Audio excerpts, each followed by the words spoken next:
Welcome back to Beyond Boxes.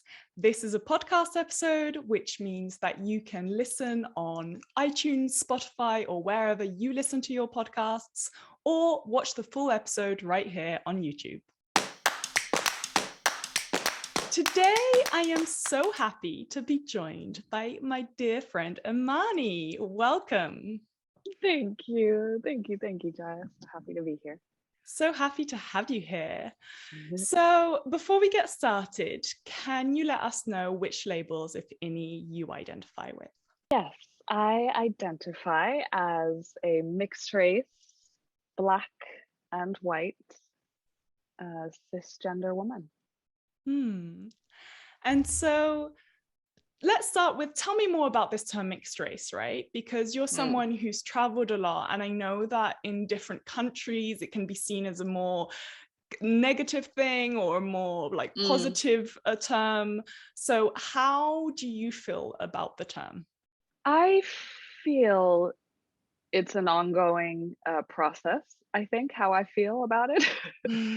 I mean, there were many years when I was constantly calling myself biracial and half this and half that, and those terms, at least for me, feel very just don't resonate with me anymore. Mixed feels like right now, at least, if anything, the sort of easiest way to encapsulate who I am or what I am. I don't feel like it's a perfect label, but I've definitely gone on a journey of thinking, okay, there have been times in my life when I've wanted to or felt like I want to identify as a Black woman with white heritage, and then not knowing how to make that feel right in my body, because I am someone who walks through the world as a very light-skinned, white passing person.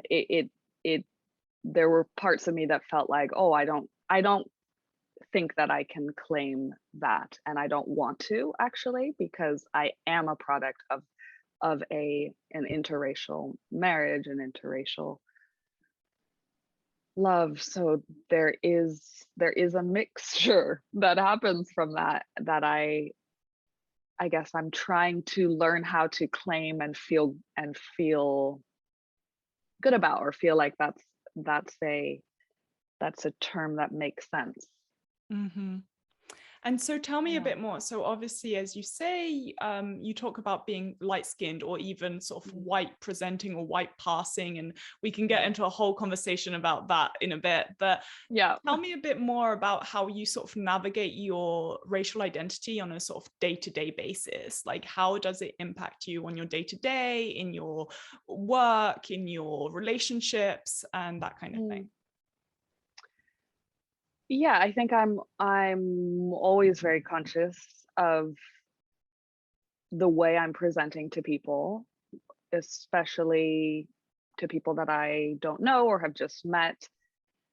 I'm getting better at, I think, being okay with some of that ambiguity and not feeling like I have to immediately sort of prove or show, like, this is what I am in a way that just doesn't seem very, seems a little bit disingenuous. Or I think now I'm much more comfortable with people not maybe knowing, not being very clear, and letting that be okay. Sort of more of a knowing of what I am and who I am, and how I identify, and then not needing to maybe shout that to to the world.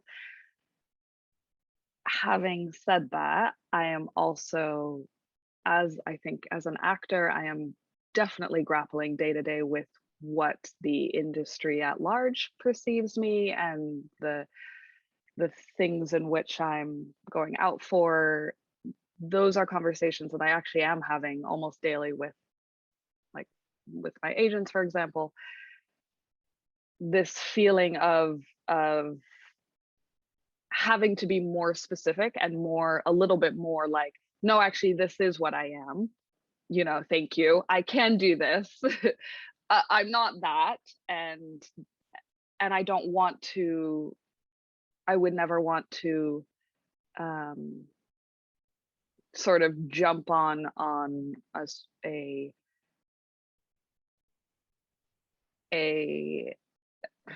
way of being that is not me, if it's not fully, if it doesn't feel right for me. So obviously you mentioned you're an actor, which is very cool. So tell me a bit more about, like, how do you tend to get typecast, and what are the roles that you would like to be portraying, and what are the stories that you would like to be telling, and what are the boxes that you end up being, because that's the thing, right? As part of acting, like, people are just put in boxes. It's like, you look like this, we don't care about the reality, this is what you're going to do. And so obviously this podcast is all about going beyond boxes. So I'm curious about, what are the boxes you get put in your roles as an actor, and what are the roles and the stories that you would prefer to embody and tell? Well, I definitely think it's obviously changed through the years. There was a point a few years ago when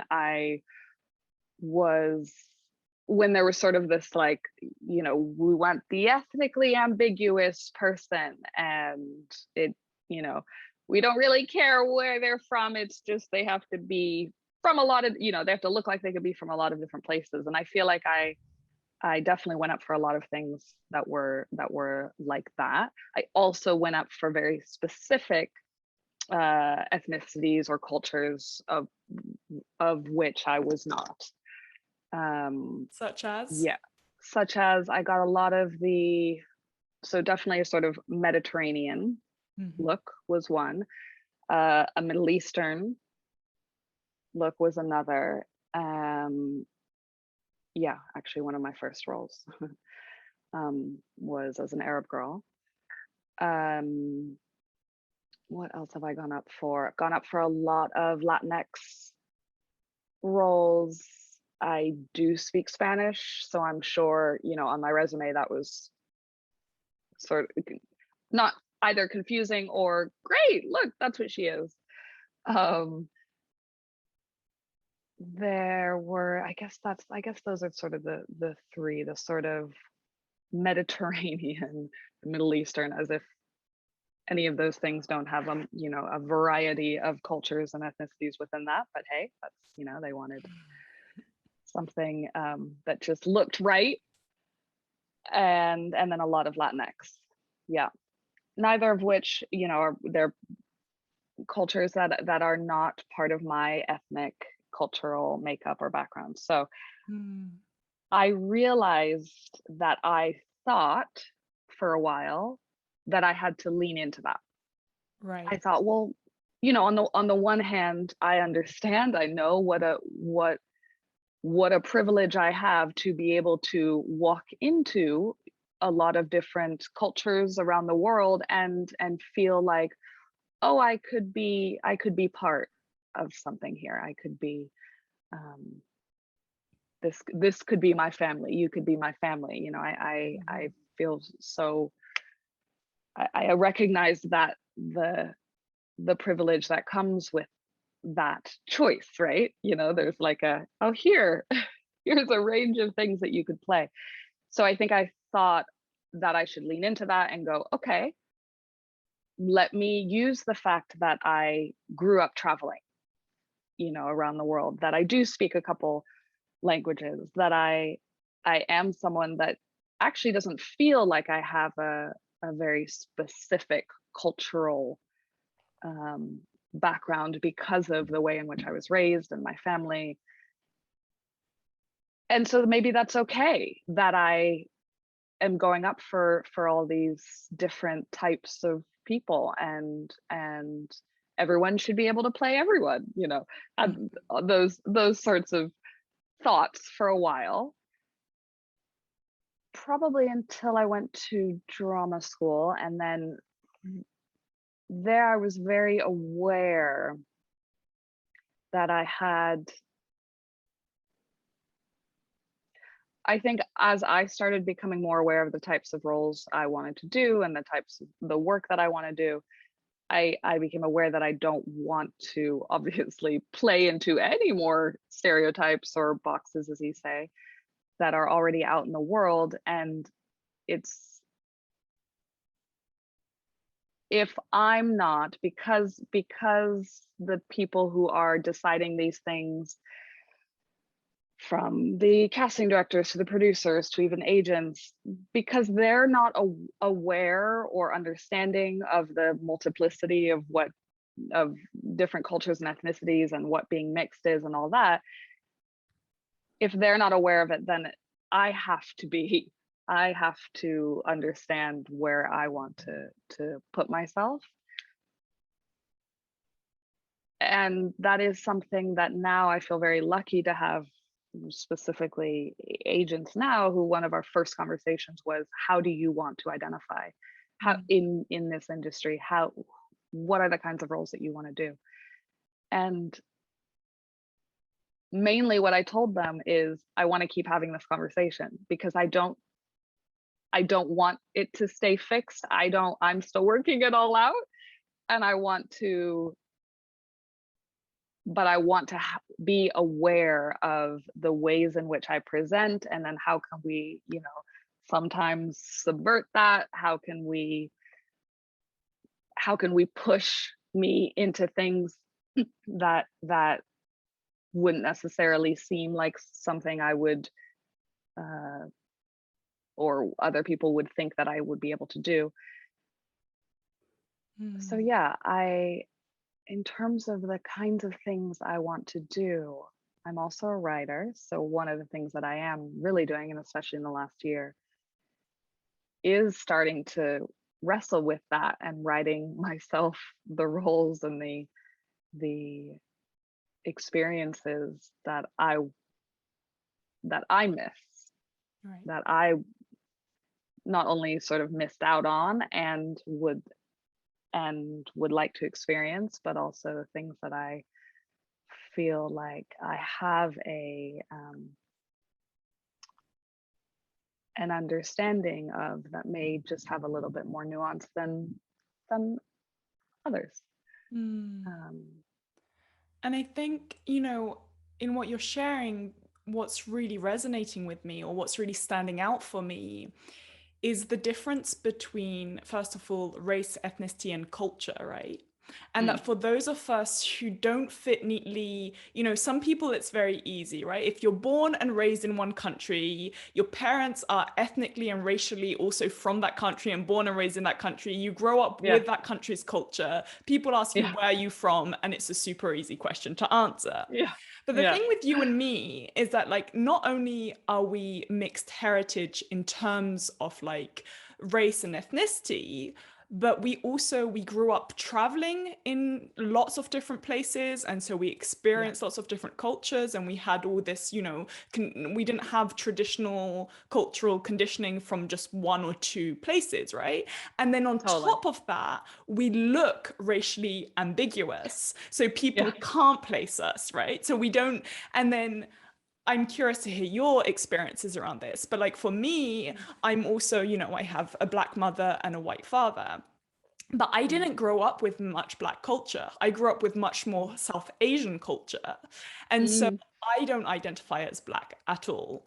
Not at all. That's a lie. Like I don't really identify as Black, but of course that is part of my makeup. That's part of my DNA. That is part of who I am, just as being white is part of who I am, and being South Asian is part of who I am, and being English is part of who I am, and being French is part of who I am.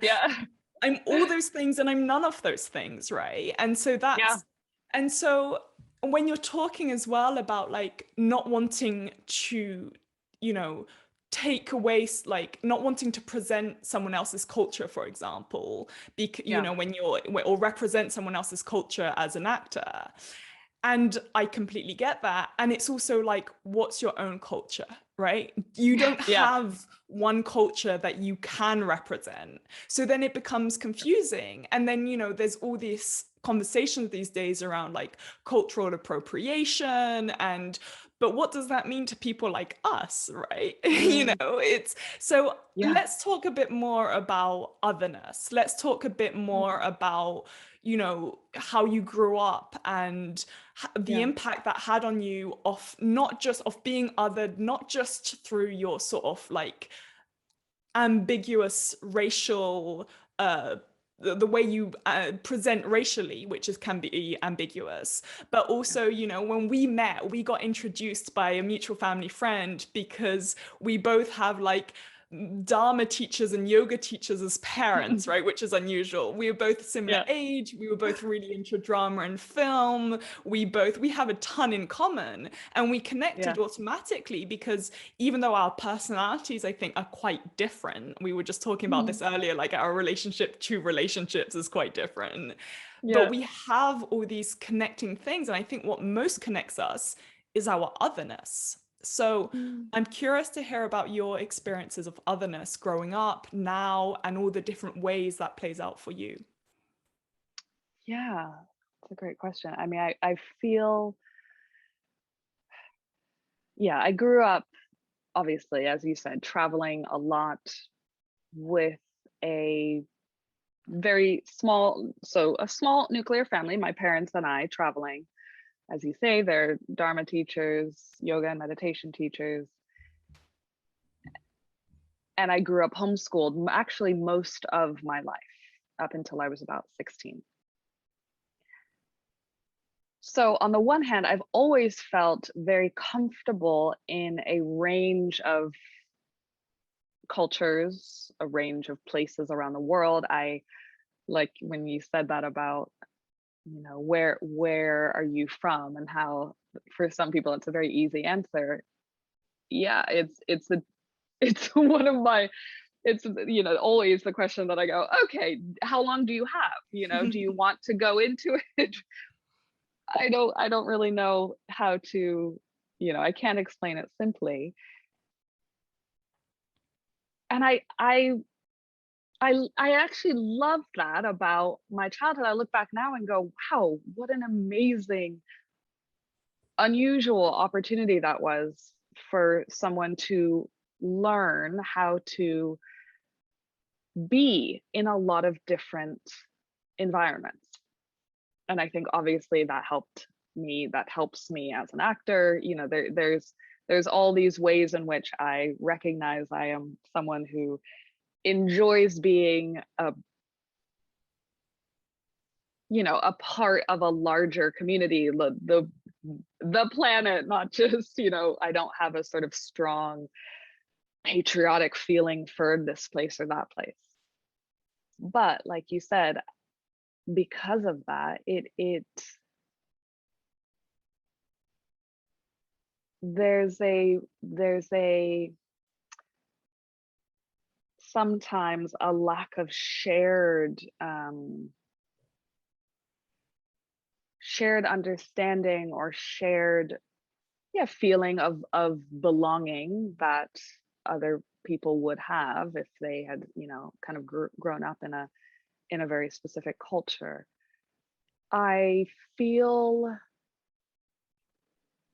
I feel lucky in the sense that I did grow up in terms of extended family. So both of my parents' families, I'm equally close, I would say, to both sides. So to my dad's Black family and my mom's white family, and spent probably an equal amount of time, I would say, in both.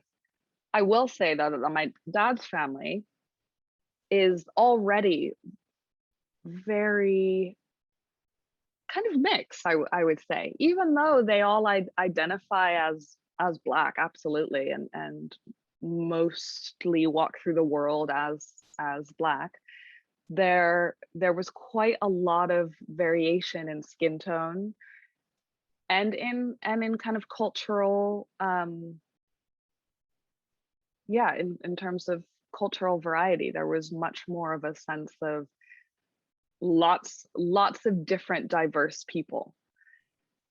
My grandmother, for instance, everyone always says I probably look the most like her, my dad's mom. And she, for years of her young adult life, passed as white, at a time when that was, you know, potentially very life saving in many ways. But she also endured um, a lot of experiences of people not knowing where she was from, and therefore seeing a lot of things that I'm sure were very hard for her to then go back to her her Black family, her two Black boys, her Black husband.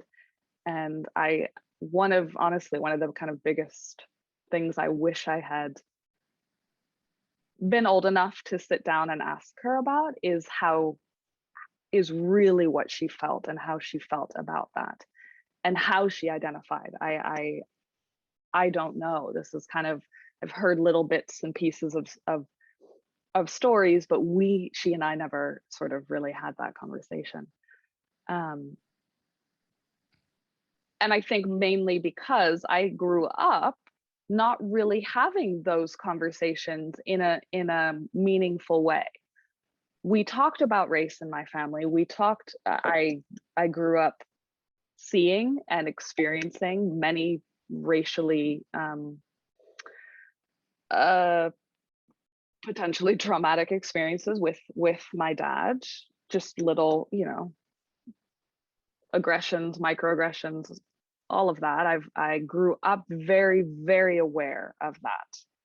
And we would have those conversations together, and my dad and I, and as a family, about him as a Black man in America when we were here.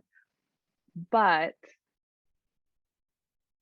that was kind of where the conversations ended. It didn't really go on to, okay, so what does that make me, and how do I then show up in the world as someone who has a Black father, who is not perceived as a Black woman. And so because of that, I didn't really have to navigate it until quite recently, which again is its own form of of extreme privilege, that I sort of went through the world going, I don't really know. There's you know, there's a lot of places that I fit and a lot of places I don't. That's kind of just how it is. And I would say probably with acting, it's been the first time when it's really kind of hit me more, or kind of come into my face more than ever before. And really made me start wondering, okay, yeah, what culture do I identify with more? Or do I have to choose? Do I have to say, you know, oh, this is, when I do this makes me feel like I belong to this culture versus this one. And that has always seemed weird to me too, because I feel like I, in different ways, feel comfortable in Black culture in a very specific way, and then white culture in different ways. And so it's always felt like, why do I have to choose? And do I have to choose? And I think I've also been lucky in the sense that the people I have around me haven't made me feel as if I had to choose. It's only the sort of outside, like I said, probably the industry, that has made me feel like that, or like I have to now present as something very specific so they understand where to put me. Right.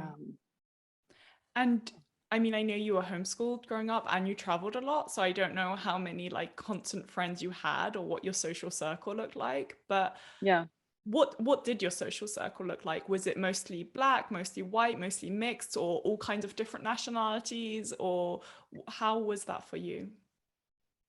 Mostly, let's see, growing up, so up until I was 16 was when we were traveling a lot. So the kind of core group of friends that I had would be the people that I would see in the honestly, few months a year when we were in one place, which was mostly the San Francisco Bay Area. And most of that circle, yeah, was very white. I mean, specifically we were in Berkeley for a little bit of time, and then we moved to Marin County, which is, if you know Marin, it's extremely white. And that was definitely, yeah, the sort of base for my friendship circle up until probably about 16. Since then, obviously, I moved to New York when I was 16. And since then, being in New York, there's been much more of a diverse social circle. Right now, I would say, yeah, my circle is pretty split, I would say, between like Black, white, mixed, and then kind of different, yeah, a few different ethnicities and cultures thrown in there. But I will say that that is something that I've been very conscious about, Right. since moving to New York, because I felt like I did grow up in white culture. I think having watched my dad go from a very multicultural, multi-ethnic family, and from what I hear, childhood into, you know, young adulthood, very mixed. He grew up in LA in the 60s and 70s, and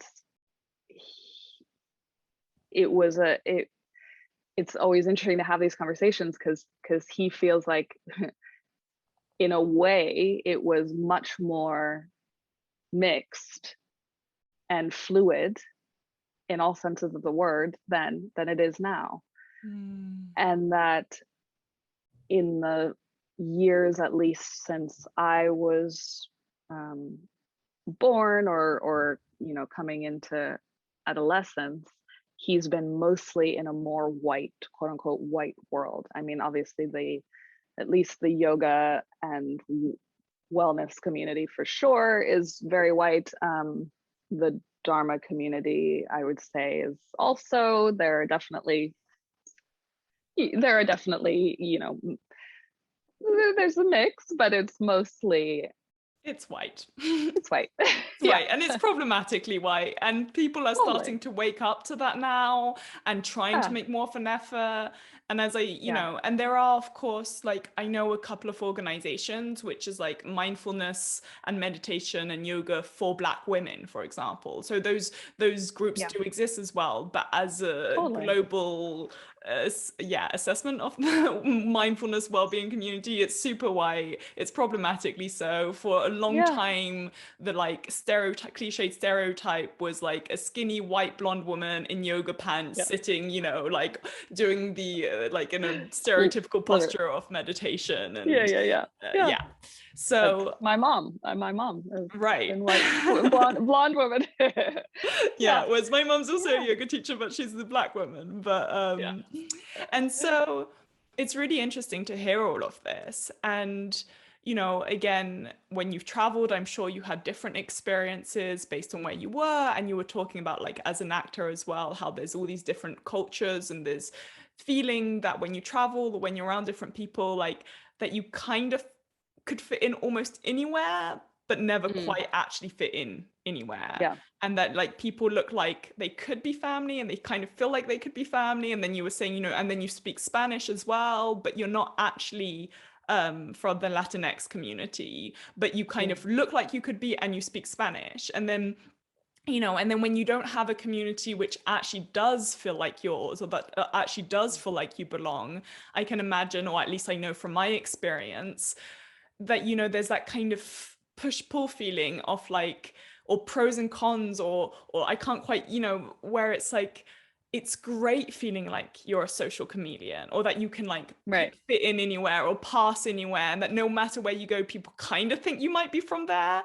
And at the same time, it's heartbreaking knowing that none of these people are actually your people. None of these people Mm. quite share the same life experiences that you do. None Yeah. of these people really get it, right? And then I grew up with a sibling, so you know, me and Yeah. him can talk about that some other time. But you were also an Yeah. only child, so I can imagine that it was even more lonely in that way of feeling like, where do I belong? And Definitely. Yeah. you were talking a bit about, you know, your grandmother who was sort of white passing in an era where that, you know, that meant something to be white passing, and it almost, you know, Yeah. it possibly saved her life. And then you were talking about your experiences of being light skinned. And it's interesting you talk about feeling like you're white presenting or white passing at times, because when I see you, I think of you as more sort of ethnically ambiguous. Mhm. I'm curious, like, you've talked a bit about how you're close to both sides of your family and all of Yeah. this, but yeah, tell me a bit more about that kind of how your relationship with blackness and Mm. how you navigate colorism when, you know, as this light-skinned woman. Yeah. I think I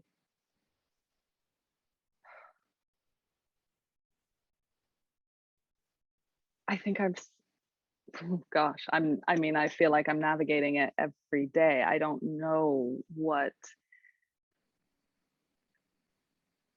one of the things, honestly, that has helped me more than anything is my writing, is sort of some creative outlet into, okay, the the the types of people that I want to see on, you know, on screen or on stage, and how that would, um, yeah, just recognizing how that would make me feel. You know, obviously we get our images so much the from the media and who's out there and the people we look up to. I think that definitely would have helped me growing up. I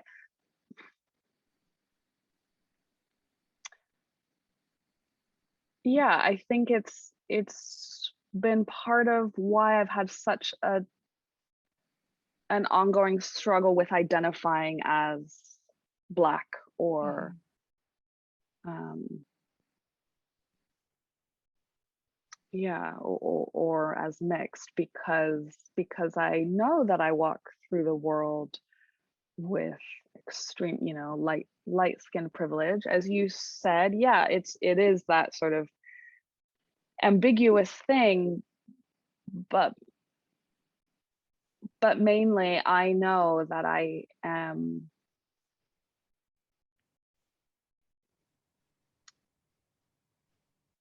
like you said, that I can walk anywhere and kind of Mhm. know that I will be mainly um, welcomed, let's say. You know, that depends maybe how I dress or maybe how I wear my Yes. hair. But mainly I can sort of, yeah, fit in. And there's a lot of there's some guilt that comes with that, of feeling like, how do I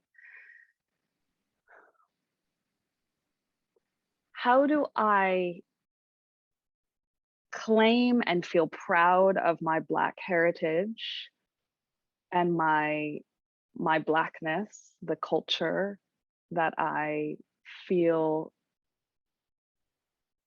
you know, attuned to, even if I didn't specifically grow up really enmeshed in it. How can I lay claim to all of that? How can I really give that feeling of, yeah, that feeling of pride? How can I share that feeling of pride that I have in being a part of that community, while also being almost scared of that claim, or So what I'm hearing is like yeah, wanting to honor your Blackness, wanting to honor the fact that you have a Black father and that you did grow up right, with some Black culture, whilst also being very aware that you don't face the same kind of discrimination, the same kind of right, like weight of being Black, especially in the US, as a lot of yeah, like your family members or other Black people do. And so it's that kind of, and correct me if I'm wrong, but you know, I'm hearing yeah, that kind of how do you balance that wanting yeah, to honor your ethnic background, honor your racial background, honor your father and his family and your Blackness, and not like claim something that you feel doesn't feel completely yours because right. you don't face the sort of the darker sides of being Black, not pun not intended, but like No, the yeah, yeah, you know, the more difficult sides, the systemic oppression of being Black, like some people do. completely. And I am so aware of it that I think it has sometimes been stifling at times. I'm not,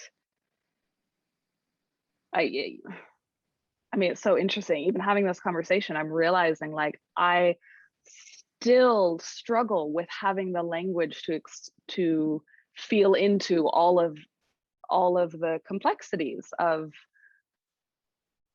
yeah, of where I sit on that crossroads or whatever of yeah, of that mix. And I realize what I have tended to do in the past is to go, okay, I'm not going to yeah, burden anyone else with, you know, the kind of confusion of who and where I fit and all of that, because I know that I have great privilege. Mm. All I'm going to do is just, I'm going to be right here for for you. You know, I'm going to be supportive, I'm going to be an ally, I'm going to be here, I'm going to, you know, even in the things I'm writing, I'm so careful about who I'm putting front and center, you know, all of these things. And as I've grown older, recognizing, oh, okay, but it's also okay for you to for you to express where you're coming from, because actually in the expression and in the honesty of that comes even more, I think, real allyship and real communion and real sort of, okay, now we can actually go deeper and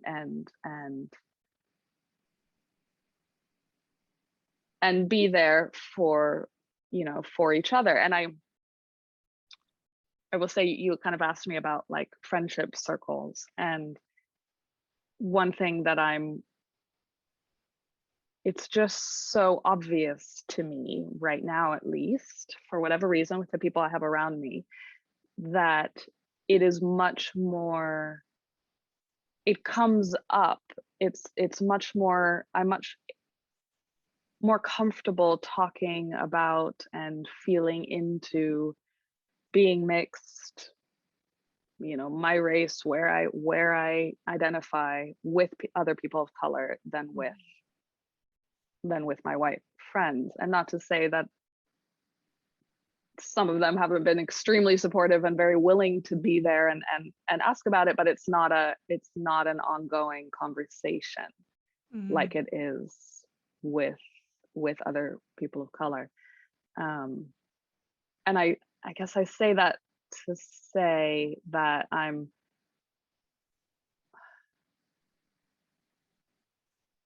that is something I wish I would bring more into the conversations where it's not readily present.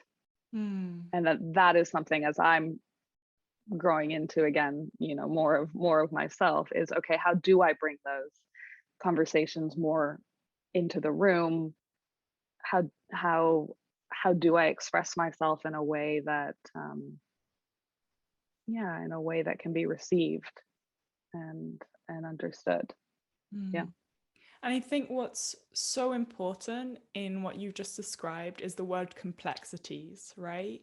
It is complex. Like, it's so much easier if we did all fit neatly in a box. And then, you know, there was a few people where there was a few in between us boxes where everyone was either sort of like black or white or okay mixed, but that isn't the reality, right? And so not only is there more racial identities and ethnic identities than black and white, you know, there's the Latinx community, there's the Asian community, there's you know, the indigenous communities in different countries and continents. There's, anyway, I won't start listing them all, but then there's also so many different forms of mixed, right? Because you can get any kind of mixes from all those different ethnicities and racial identities. But also, like someone like me, I describe myself as multi-ethnic, right? I've got I'm black, white, Asian, and who knows what else. And then for people like you and me, it gets even more complicated because I have another really close friend who is also mixed. She's mixed black and white, and she looks like similar with my brother, like, you know, people who look like, okay, you're métis. In French, we have a fantastic word that describes being mixed, which has no pejorative connotations. And I wish English had a word like that. So I might just start adopting the French word in English. So yeah, it's a great idea. My friend in LA and my brother, they look métis. So then they kind of, even though it's an in-between box, right? People kind of know what to do with them to some degree, and they'll still face the where you from, what's your ethnic background, da da da da. But people like you and me, people look at us and just can't figure us out. So they're like, where are you from? No, but where are you really from? No, but like, where are you from? Yeah, but that still doesn't make sense. And no matter what we say, it will never make sense because it's complex. And then, you know, it's, again, being light-skinned, we do have a certain amount of privilege that people with darker tones to us do not have. And we also face more of that lack of belonging, more of that otherness, more of that not quite fitting in. And so one of the reasons I created this podcast was for exactly that, was to tell the stories of the people who go beyond the boxes, to tell the stories of the people. And I think, you know, when you're talking about as a writer and, you know, being sensitive and figuring out which stories to tell, I think that's so important because the media industry, and we've seen it in the media we consume, and you know it as an actor, the media industry is all about typecasting people. And for a longest time, we never even had mixed people, right? Anyone who was mixed was cast as black. And because of colorism, it tended to be mixed women would play black women because the industry preferred lighter skinned women, and people like you and me were either not featured at all or were like the exotic dancer or the Arabic person or the generic Middle Eastern person, or, you know, whatever. Right.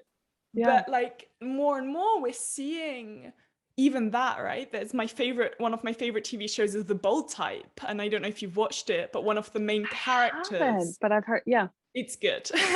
Okay. And one of the main characters, she's mixed, and she looks mixed. The actor is Aisha D, who I love, and but there's a whole storyline, there's a whole episode where she like struggles with, does she put on her form that she's the first black woman to do this thing, or does she not? And she doesn't want to like dishonor her white heritage, and it shows her parents, and it shows her struggles, and it shows her friends, and how, you know, her two best friends are white, and there are some things that they just don't get. And then she has a relationship with a woman, a Middle Eastern woman, I can't remember which country she's from, and, you know, and they actually end up having more in common in some ways, despite being from very different cultures, but they have certain things about that kind of otherness. And then they also introduce queerness, and, you know, and so for me, I love that show because it was the first time I felt represented. But more than that, I love that show because it delved into that complexity a little bit. And then, like I said, that was still someone who was quite like 50-50 mixed, black and white, and looked 50-50 mixed, right? Right.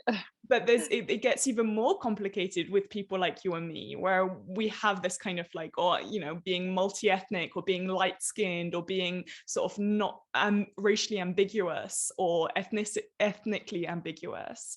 And then right. I know that also plays out for me, like in my sexuality. I don't identify, I'm definitely not gay or straight, I'm under the bisexual umbrella, but I don't really feel like I'm bisexual if I use the terms like pansexual or queer. But it's, it can come out, this beyond boxes and this complexity can come out in so many different areas of our identity, and can be true for so many people. So I think it's really important, and you've just described it really well in your experiences, but to acknowledge the confusion and the complexity, and that's okay. We don't have to triumph. And we feel like, because society and media is telling us, we feel like we have to squeeze ourselves in a box and make sense to everyone else. But it's okay to be confusing and complicated and not do that. Completely. Yeah, I think that is, that's a big one for me, is learning to be okay in that, in that ambiguity. Like, okay, this is, and that it will change. I know it will change, day by day, because it has changed. My feelings of how I identify have changed in the last few years, of course, and of course they will continue to. Yeah, it's so important. And so what would be some things that you'd like to share with people on, like, how to be, I guess, maybe the word ally, or how to be supportive to friends, loved ones, family members who are complicated and confusing, who go beyond boxes, who, especially if they're racially ambiguous, or maybe some advice you'd like to give to the film industry, perhaps, or, I don't know, but do you have any words of like what would be supportive to you in your life in navigating this? Yeah, I mean, the first thing that comes up is like talking about it, asking questions about it. Not in a, oh, here, tell me everything about how it's like to be mixed. Not, not putting that undue burden on your friends. But I really do feel like I would be so I would feel so much more held in a lot of my friendships if that was a topic that my friends would bring up more and ask about, how does this feel in this context, or in this relationship. I think that's an interesting place to talk about all of these complexities and ambiguities, because relationships are complicated and hard. And I feel like I guess I've been with people from a lot of diverse backgrounds and cultures, and probably for good reason. I think for whatever, some subconscious thing of bringing me towards people who are very different from me and are very different from other people that I've been with. It's probably been a bit of me sort of almost trying out, okay, do I fit here, or how do we find common ground here? And I think those conversations and the feelings of identity have come up a lot within relationships. In terms of the film industry, I mean, for sure, I would love to see more variety. And I mean, I think I said something like this before, but if so many of the gatekeepers, basically the casting directors, the agents, the producers, if so many of these people do fit into, a sort of easy box, mainly white, then they're not going to be able to, they're not interested in seeing or understanding the nuance of what being a mixed person is like, say. And so they're still, you know, while I think we're moving in a direction of definitely more diversity, it's right now we're erring on the side of sort of visible diversity, of a very specific, okay, you know, like you said, we want to make sure that we know that she is mixed. So we want to know that you know, what our idea of what a mixed person looks like, we want to, you know, have that be very clearly represented. And so I guess my thing is like, that's not real. First of all, there's no such thing as what a mixed person looks like. And that's the beauty of it, of the complexity of it, because there are so many variations that can happen. And I guess to like not be scared to kind of push into that and push back on that of what that is. Like, I would love to see a mixed race family on TV where none of them looked like each other, which is actually the reality of many mixed race families, right? You know, of the fact that a brother and a sister can come out looking and feeling completely different from each other, and even in how they identify, and that's what's exciting, and that's something that I would love to, yeah, see more of and be a part of as well. Yeah. And, you know, going back to what you were saying around your friends being supportive and asking questions, I think that's so important. But one thing I'd say is, number one, you're talking about friends, not like randomers in the street being like, so. Yes.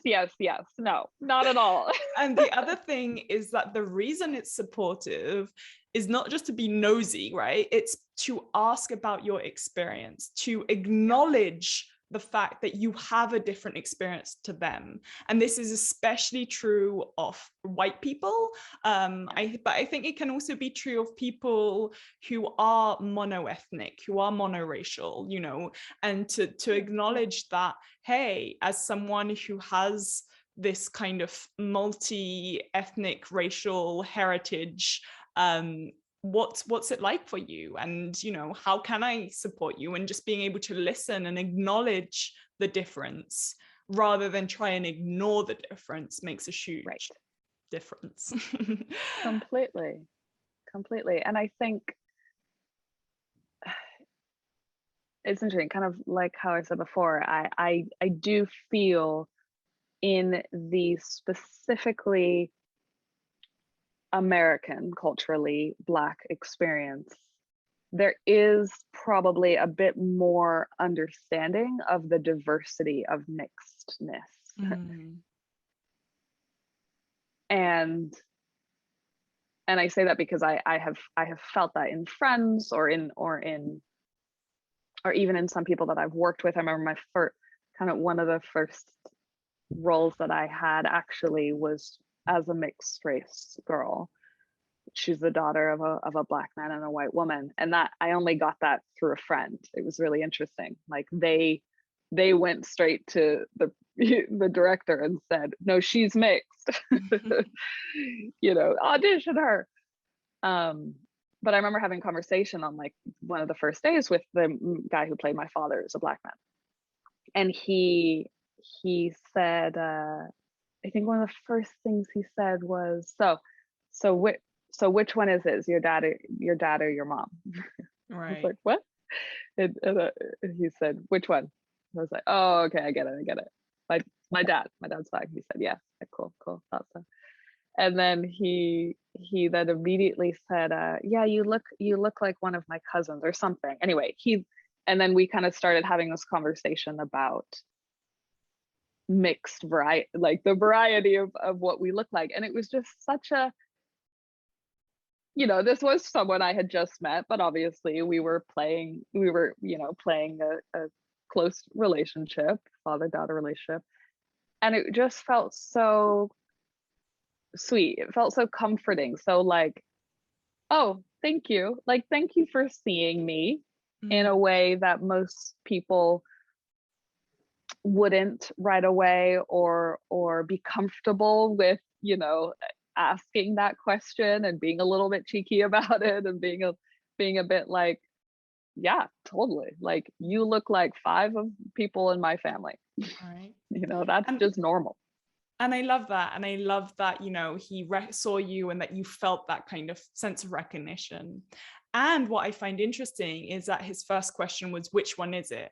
Assuming that it was Mm, one of your parents was black and one was white, rather than perhaps they're both mixed, right? Or perhaps yeah, they're, who knows what else, or perhaps you're adopted, or perhaps like there's so many different so true. possibilities. But there So was still true. that idea of you're playing a mixed race woman on set, therefore you have one Yeah. black parent, one white parent, rather than like So all the true. so many ranges of possibilities. So I think it's So great true. that there is that recognition in the Black American community of the diversity of blackness and mixedness. I think it's less true in the Black British community, at least in my experiences, and also my Yeah. mother's experiences, who my mother is actually mixed herself.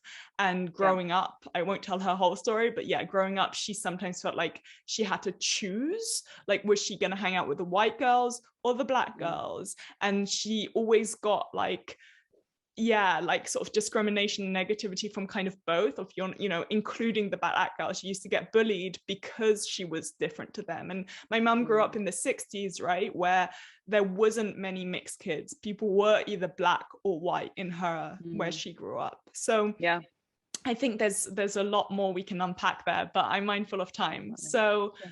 I wanted to ask you, what are some ways that you use your privilege to try and be an ally to either people with more intersections of oppression than you, or people Mm. from differently marginalized groups to you, or yeah.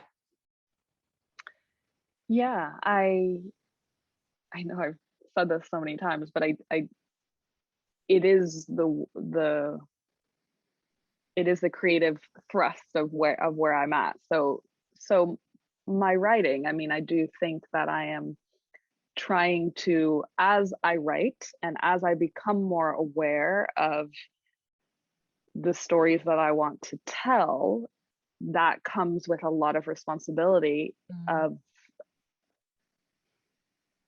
not only researching, but talking to, getting to really feel into, and at least try to attempt to, yeah, get under the skin of, understand, feel into other people's experiences that are not mine, that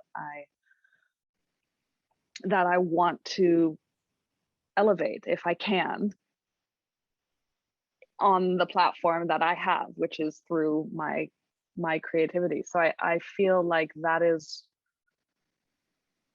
that's my big, yeah, that's my big learning right now, and has been over the last couple of years, is okay, where can I make the most difference in this industry that is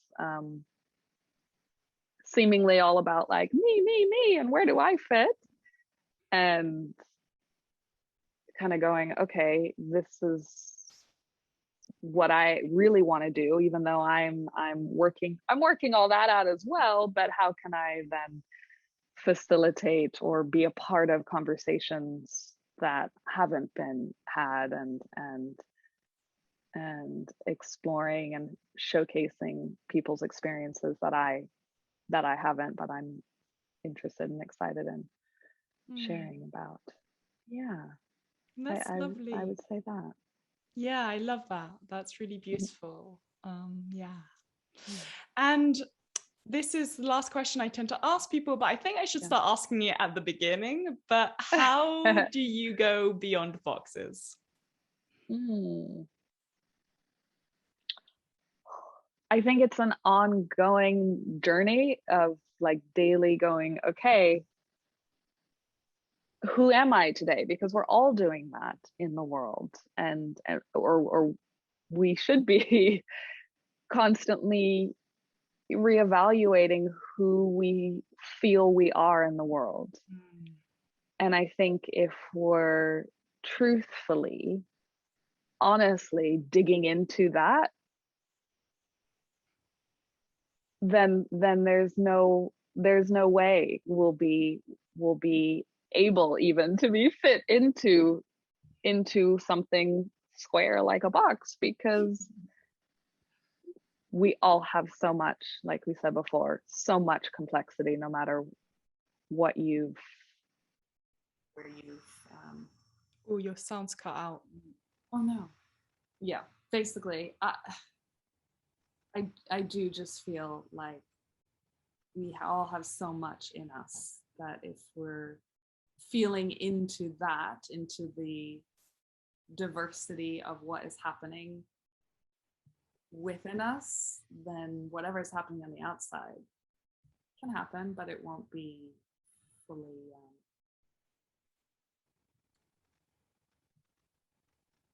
it won't be kind of determining what or who we are. That's beautiful. That's a wonderful answer. I'm glad I saved it in the end after all.